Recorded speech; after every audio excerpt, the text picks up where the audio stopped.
Physical development of infants and toddlers. Students will be able to differentiate the motor development of infants and toddlers. Today we will discuss about different reflexes. Gripping reflex.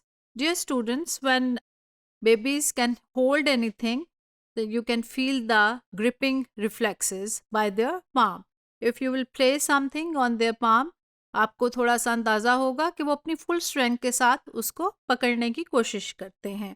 The strength of this grip is very strong, और वो अपने जिस्म की जितनी पूरी ताकत होती है वो इस ग्रिप के ऊपर लगा देते हैं, और इस तरह इंटायर वेट जो उनका है वो उस ग्रिप में इतनी मजबूती से हमें फील हो जाता है.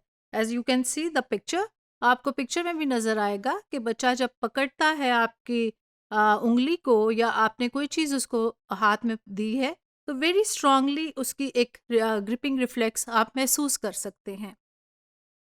Curling reflex. As you can see from the picture that the child और द इन्फेंट जो अपने पाँव को इस तरीके से मोड़ लेता है.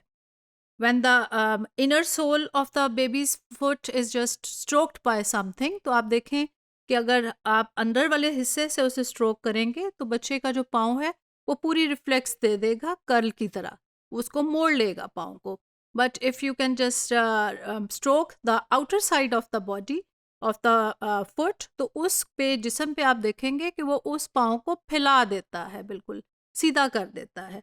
So this is very different reflex, and the curling reflex or the straightening reflex. और जो curling reflex के थ्रू बच्चा अपने पाँव और अपने बॉडी को बहुत सारी different reactions के थ्रू express कर रहा होता है. Startle, or you can say the Moro reflex. Through this reflex, infants will just respond of the sudden sounds और मूवमेंट्स. जब हम बहुत अचानक से बच्चे के सामने या तो कोई शाउटिंग की आवाज़ आती है या कुछ एक बहुत ज़ोर की आवाज़ आएगी, तो different action is just seen by the child. आप देखेंगे कि वो क्या करेगा, कभी अपना सर नीचे फेंक देगा, कभी अपनी बॉडी को स्ट्रेट कर लेगा, और उसके एक सडन रिफ्लेक्स जो है वो आपके सामने नज़र आना शुरू होगा. और व्हेन स्टार्टल्ड और proceed to pull their limbs back into their bodies. तो समटाइम्स जब देखते हैं कि बच्चे के सामने ज़ोर से आवाज़ आई है, तो बड़ी सडन से उसकी कंडीशंस हैं, वो अपने हाथ पाँव या तो कड़ाएगा, स्प्रेड करेगा, जिसे हम स्टार्टल या मोरो रिफ्लेक्स के साथ एक्सप्रेस कर देते हैं. Gallant reflex. The Gallant reflex is shown when an infant middle और द लोअर ट्रंक और the back is just stroked. आप देखेंगे कि बच्चे को जब हम उल्टा करके उसकी बैक पे नॉक करेंगे तो वो फिर एकदम से टर्न लेगा या अपने आप को मोड़ने की कोशिश करेगा. वो जो आउटवर्ड उसके एक्सप्रेशंस हैं उसकी बजाय वो इनवर्ड जाएगा. और जब सीधा हम करेंगे, जैसे फॉर सम टाइम्स हम अपनी नी के ऊपर बच्चे को लिटाएं और उसको स्ट्रोक करें, तो वो फिर स्ट्रेट होके अपने जो नेक के मसल्स हैं उसे सीधा करने की कोशिश करता है. सो ये वाली जो आपके रिफ्लेक्सेस हैं जिसे हम गैलेंट रिफ्लेक्स भी कहते हैं. Tonic neck reflex.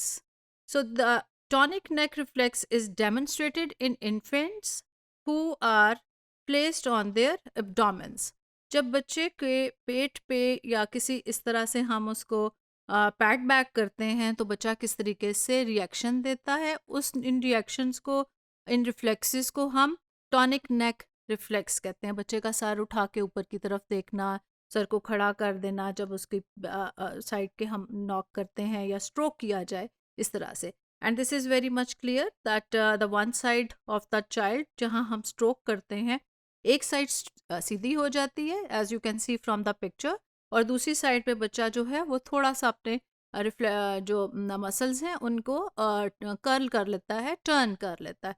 So the one side which is not stroked is different, and the opposite side is just curled. तो ये आप बड़े वाज़े तरीके से इन दो जो रिफ्लेक्सेस हैं इनको देख सकते हैं जब आप उनके एब्डोमेन को, जब उनके पेट के बल लिटाएं या उनके पेट पे आप स्ट्रोक करते हैं.